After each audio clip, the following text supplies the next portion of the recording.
El mercado nacional e internacional de granos presenta, más allá de los vaivenes de las últimas semanas, grandes oportunidades. Con una situación de una cosecha récord en los Estados Unidos y comenzando una nueva campaña en América del Sur y sobre todo en la Argentina, la clave es saber cuándo comercializar. A continuación en AgroTV, un especialista como Diego de la Puente de la empresa Novitas nos presenta las claves para ser eficientes y rentables. Promediando la cosecha gruesa en el hemisferio norte y con la siembra en ciernes para el hemisferio sur, se pueden ir sacando algunas conclusiones de cómo puede presentarse el mercado de granos. Diego de la Puente analiza primero una nueva campaña récord en Estados Unidos. La verdad que hoy es bastante sorprendente lo que está ocurriendo y que en general, después de haber visto durante varios años cosechas récord y importantes, si no fueron récord, fueron muy importantes, siempre se da esa situación de estacionalidad en donde cuando entra la cosecha los precios tienden a aflojar un poco. Esta vez nos está dando y está entrando una cosecha récord de soja y de maíz en Estados Unidos.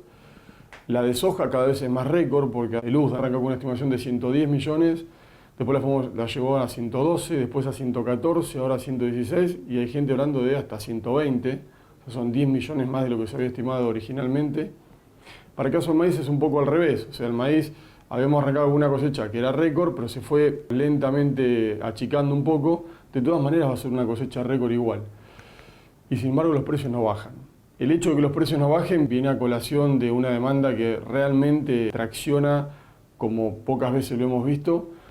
No nos sorprende a nosotros en Novitas porque nosotros venimos siempre hablando un poco de la importancia de la demanda, de no subestimarla. Lo que pasa es que se suma a China, que es el actor excluyente en el mercado, sobre todo en el mercado de la soja, pero en el mercado mundial de alimentos. Tenemos que sumarle otros países del sudeste asiático, cuando sumamos países como Malasia, Indonesia, Vietnam, Filipinas, Brunei, Myanmar. Bueno, por ahí suman más de 600 millones de habitantes, que es casi la mitad de China, ¿no? Un poquito menos, pero casi la mitad de China. Su economía está creciendo fuertemente y obviamente están importando cada vez más alimentos. Y ahora, en este contexto, ¿cómo impacta el exceso de lluvias en cosechas de soja y maíz en el mercado mundial que ha tenido la última campaña de la Argentina? El traspié productivo que nos dejó en la segunda cosecha más grande de la historia terminó generando una suba de $120, que todavía no se termina de solucionar porque los productores en Argentina no lograron, terminar de poder sacar toda la mercadería de los campos. Está generando también que los que tenían bolsones, que hay muchos bolsones, por ejemplo, de soja en los campos, que la gente no pueda sacarlos porque no hay logística, no hay caminos, y toda esa demora en ingresar la mercadería al circuito comercial, lo que termina generando es un traslado, un switch de demanda desde Argentina hacia Estados Unidos. En el último caso, y particularmente en el mercado de los aceites, algún problemita que está habiendo con el aceite o con la producción de colza, canola en Europa y en Canadá, también tracciona un poco el precio de los aceites hacia arriba, y eso al mercado de la soja, que es el mercado de referencia para todo el resto, no sube la soja y lo hace el resto de los productos, también ha sido un factor que en las últimas semanas ha generado algún susto y alguna suba en el valor del aceite que también impulsa el precio del poroto. ¿Y ahora se puede llegar a estimar una reducción del área sembrada de soja en Sudamérica? Nosotros prevemos una reducción de entre 500 y 600.000 hectáreas menos entre Argentina y Uruguay. Ahí el árbitro del partido va a ser Brasil. Si Brasil en vez de crecer reduce, bueno, me parece que eso es un dato que todavía el mercado internacional no lo está teniendo en cuenta. Afectada la siembra por los excesos hídricos de la cosecha 2015-2016, el trigo argentino se juega a una campaña en la que tendrá un incremento de la producción total, pero no tanto como se esperaba, y ofrece algunas recomendaciones de comercialización. Nosotros originalmente preveíamos un incremento de un área de un 20, un 25%, que nunca se dio como consecuencia de la lluvia, ¿no? Porque las lluvias terminaron retrasando la cosecha gruesa, por un lado en el cinturón triguero norte, con lo cual ahí muchos lugares no se pudo sembrar el trigo, pero pues en el cinturón triguero sur, en el sudeste de la provincia de Buenos Aires, que también empezó a llover, no con la gravedad del norte, pero sí, retrasando la cosecha gruesa y terminando lotes que no se pudieron sembrar ni de trigo ni de cebada, algunos lotes que se sembraron muy tarde, con lo cual eso terminó generando que el incremento del área no fuera del 20-25, sino que fuera del 15. Con esa reducción del área, la estimación nuestra de Novitas de producción es de 13,5 millones de toneladas, lo que pasa que, de nuevo, con estas últimas lluvias que se dieron estas últimas semanas, hay mucha gente que te está diciendo, mirá, nosotros perdimos lotes de trigo que estaban sembrados en los bajos, sobre todo en el norte, como consecuencia de que ahí teníamos que bajar la napa. Y bueno, en algunos bajos se perdieron, pero en otros veníamos más o menos bien, y como tenías la napa muy cerca, con estas lluvias se volvió, digamos, a subir la napa y muchos trigos se terminaron perdiendo. La semana pasada hubo una helada en todo el sudeste de la provincia de Buenos Aires, seguramente alguna pérdida o algún problema en el rendimiento va a haber en algunas zonas. Supongamos que son 13,5 millones de toneladas, que es la estimación que tenemos hoy en Novitas. La realidad es que con esa producción nosotros deberíamos vender 1,5 millones o 2 millones de toneladas de trigo fuera de Brasil. Y cuando tenemos que salir a competir al norte de África o Medio Oriente, la realidad es que tenemos un mercado del trigo internacional que es muy pesado. Tenemos mucho trigo en el mundo, hay mucho trigo en Estados Unidos y la realidad es que nosotros tenemos que tratar de concentrarnos en lo que es la parte regional y Brasil. Cada vez que tengamos que vender trigo fuera de Brasil y ahora en un contexto donde ya no tenemos ROE y no tenemos retenciones, vamos a tener que sufrir en cosecha, por ahí precios un poco más flojos, más bajos, para poder competir en una arena, en un escenario del trigo internacional que es muy pesado. Y una vez que se ubica este exceso en el mercado mundial de trigo, ¿cómo calzarse para poder aprovechar la ventana de venta a un mercado tan demandante como el de Brasil? Una vez atravesado ese periodo, una vez colocado ese 1,5 millones, 2 millones de toneladas, y lo hacemos rápidamente, ahí nos ponemos mano a mano con Brasil y la historia, digamos, puede ser diferente. De hecho, si miramos los precios en el mercado término de Buenos Aires, entre el trigo enero y el trigo julio, son 6 meses, tiene un 13, un 14% de pase directo en dólares, es decir que cuando lo anualizamos te da un 26, 28% en dólares anual.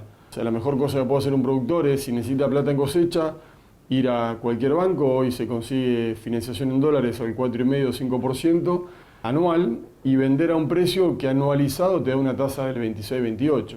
También a nivel internacional se nota, el precio que está en un valor muy bajo tiene hacia adelante un pase bastante interesante, ¿no?, en los precios internacionales. Pero acá particularmente se da esa situación que es muy favorable. Lo que le tenemos que sumar al trigo es el hecho de que Brasil probablemente venga a buscar trigos de calidad, ya no trigo cámara como antes. Es probable que ese mercado que antes estaba más ligado a los molinos locales, y Brasil se llevaba el trigo cámara y después lo mezclaba con algún trigo correctivo que compraba en Estados Unidos o en Canadá. Bueno, es probable que si este año tenemos buenos trigos de calidad, Brasil también entre a competir en ese terreno. Así que yo creo que en general el trigo local lo que hay que hacer es, en principio, tratar de prepararse para no vender en cosecha y empezar a pensar en el trigo comercialmente a partir de marzo, abril en adelante. Pero bueno, vamos a depender de cómo siga el clima de acá hasta que se levante la producción. De la Puente analiza el dilema de muchos productores trigueros, rendimiento o calidad. La relación insumo-producto fue muy favorable, o sea, teníamos un valor del trigo en relación a los insumos muy buena, teoría histórica, con lo cual podían hacer trigos de buena calidad y además agregarle todo el tuco, entre comillas, ¿no?, el fertilizante que se necesitaba, en el momento que se necesitaba, hacer las aplicaciones de fungicidas, herbicidas que se necesitaran, con lo cual yo creo que va a haber trigos de calidad porque además, sacando esos trigos que se han lavado con estas últimas lluvias, todo el trigo que está llenando grano ahora, si tiene, digamos, una primavera de acá para adelante un poco más seca, que es lo que preveían los meteorólogos, en un año, digamos, que salimos de un niño y vamos a un año neutral, es probable que tengamos trigos, si el clima no hace de las suyas, de buena calidad. Lo interesante es que para que un productor esté incentivado a sembrar un trigo de calidad, él pueda ver en el precio a cosecha diciendo, bueno, si yo siembro un trigo, una variedad de muy buena calidad, y puedo tener muy buen gluten, muy buena proteína, bueno, apuesto a eso, pero sé que ya en el precio forward puedo vender ese trigo y puedo tener un plus respecto a un trigo cámara. Después de varios años incrementando superficie para 2016-2017, la soja reducirá el área. De la Puente analiza la campaña en Argentina y el ritmo de las cotizaciones. Nosotros en soja estamos con una estimación de área de 19,2 millones de hectáreas, lo que en condiciones normales nos arrimaría a una producción cercana a los 57 millones. El año anterior fue complicado por el tema de las lluvias, pero íbamos camino a una cosecha de 60 o 62 millones. Este achique en la producción de soja en Argentina particularmente se debe a esto que hablamos al principio, que es la posibilidad de sembrar productos que tengan 0 de retenciones, cero de ROEs, como el maíz, el trigo, el girasol o el sorgo, contra una soja que, a pesar de las promesas, sigue manteniendo 30% de retenciones. Entonces me parece que en ese sentido, el productor, que además venía con una necesidad de rotar los campos bastante imperiosa, se volcó este año a sembrar más maíz. Obviamente que ese incremento del área de maíz, con toda esta situación de caída de precios internacionales que tuvimos hace un tiempo, tema de las lluvias, por ahí va a crecer, pero menos de lo que se había pensado originalmente. Nosotros originalmente por ahí hablamos de 1 millón de hectáreas, 1.200.000 hectáreas más de maíz, y por ahí ahora va a crecer menos, va a crecer 800.000 o 700.000 hectáreas, pero va a crecer el área de maíz. Y también, digamos, le quita área a la soja, al girasol, tanto en el NEA como en la zona del oeste de la provincia de Buenos Aires, este de La Pampa y parte del sudeste de la provincia de Buenos Aires, que no son zonas núcleo para la soja, pero bueno, todo suma. Entonces nosotros creemos que de una cosecha que por ahí el año pasado pudimos haber tenido 62 millones, bajar a 56, 57, si todo viene bien climáticamente, es algo que el mercado internacional todavía no lo tiene, digamos, argumentado dentro de su estructura de fundamentos. Está por ahí todavía focalizado en el ingreso de la cosecha en Estados Unidos, que es récord, sí vislumbrando con una demanda muy fuerte, pero nosotros pensamos que el área, digamos, de soja en Argentina va a bajar y que la producción también. Y siendo Argentina lo importante que es, sobre todo en el comercio mundial de aceite y de harina, nos parece que es algo que en algún momento también le va a dar, digamos, lo va a traccionar en el precio. Sin lugar a dudas, el talón de Aquiles del productor argentino es la venta del grano. ¿Nos falta especialización para poder aprovechar y optimizar la rentabilidad a lo largo de todo este ciclo comercial? Cada 6 meses hay en el mundo una cosecha de granos. Si nosotros vemos cómo desde la primera vez que se analiza el mercado de granos, la primera cosecha se da en el hemisferio norte y a los 6 meses viene una cosecha en el hemisferio sur. Lo que nosotros vemos es que estos son mercados de impacto de oferta. La oferta entra toda junta, de golpe, en el mismo momento, en el mismo lugar, dura un mes. Pero la demanda tiene que esperar 6 meses para ver cómo va a venir esa cosecha. En el caso de la soja particularmente, en las últimas 10 cosechas, que son 5 años, una en el hemisferio norte, una en el hemisferio sur, en un año se dan 2 cosechas cada 6 meses, ¿no? O sea que son 10 cosechas, tuvimos 9 récord y una que fue la segunda más grande de la historia, que fue la de Sudamérica de este año, con el tropiezo productivo que tuvimos con las lluvias. La soja subió $120 como consecuencia de ese tropiezo productivo y que nos dejó la segunda cosecha más grande de la historia. El hecho de vender o de hacer promedios y no utilizar, ahora que empezamos nuevamente a estar en un mercado que se integra al mundo y donde podemos de nuevo operar en Chicago, utilizar las herramientas de cobertura que tenemos localmente sin que nadie nos esté presionando por si cierran los mercados, si abren, si cierran, si te dejan operar en dólares o no te dejan. Me parece que estamos volviendo a una situación, un mercado de nuevo desregulado, en donde nosotros tenemos un montón de alternativas para poder hacer coberturas flexibles. Pero el hecho de vender y no comprar un call, por ejemplo, no darle una palanca a la suba, o en su defecto comprar puts, que tienen, digamos, pisos pero palanca, y transformar la decisión comercial en nada más vender, yo creo que puede ser un gran error, porque las cosechas van a seguir fracasando. Cuando el clima viene mal, la cosecha va a seguir fracasando. Y a mí me parece que en ese sentido, utilizar las herramientas que están disponibles, que no generan riesgo, que son fáciles de instrumentar y de aprender, me parece que se esgrime como una decisión muy importante. No se trata de pegarle al precio, se trata de que el productor pueda hacer una buena cobertura, porque el análisis de mercado es subjetivo. Pero el dato empírico, el que te termina generando un valor importante y tu cobertura de precios realmente se dé en cualquier escenario de precios, se dé en función de la estrategia que utilizaste, es la estrategia comercial. Se haga lo que se haga, tiene que ser flexible. Si vendés, tenés que comprar un call, y no hablo de estrategias súper complejas, simplemente vender y comprar un call. Y si no querés vender, comprar put, que tiene pisos pero con palanca. Pero me parece que es muy importante tener esta noción de darle a la parte comercial realmente el impacto y la importancia que tiene. Porque, como yo digo, hoy las empresas agropecuarias son empresas sol.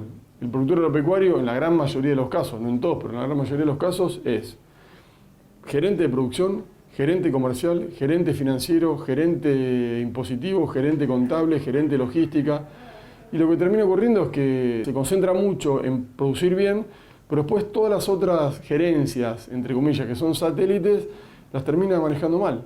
El productor en general vende mal, no porque sea mal vendedor, sino porque obviamente no se puede gerenciar todo y hacerlo bien. Hay que seguir al mercado de la misma manera que se siguen los cultivos y aprovechar los momentos en donde hay oportunidades, tomarlas, pero siempre con flexibilidad.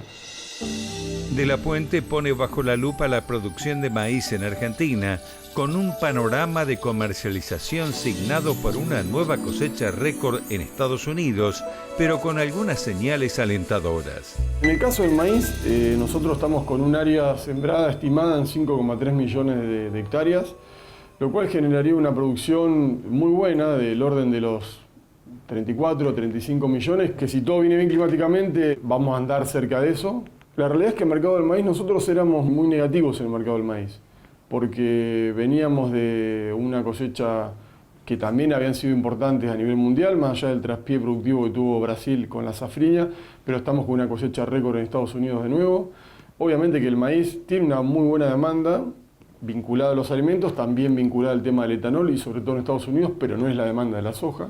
Éramos negativos, de hecho nuestra recomendación a los productores era vender cuando el maíz llegó a estar en 190, 200 dólares el maíz disponible, no solo vender el disponible, sino vender maíz nuevo a 170 también. La relación de precios entre la soja y el maíz era más favorable a la soja, con lo cual es probable que Estados Unidos siembre más soja y menos maíz con la foto de hoy para el año que viene. Los márgenes de un farmer americano de cara a la próxima campaña son malos en general, son peores en el maíz que en la soja, con lo cual es probable que después de algunos años de incremento del área maicera, este año, o mejor dicho el año que viene, se siembre menos maíz y más soja en Estados Unidos, con lo cual el maíz tenga, digamos, algunas razones como para poder traccionar el valor. Y yo diría finalmente que este incremento que esperábamos obtener con el área de maíz en Argentina termine dándose, pero en menor escala, o sea que no se siembre todo lo que se esperaba sembrar de maíz. Hoy los valores del maíz están en el orden de los 150 dólares. Aquellos que les gusta un precio de 150 dólares, bueno, que lo tome, pero que compre un call. O sea, que tenga una cobertura flexible, pensando que si algo sale mal en el clima en Sudamérica o después el año que viene en Estados Unidos, seguramente va a haber una reacción en los precios del maíz. Con lo cual yo siempre me gustaría tener una cobertura que sea flexible.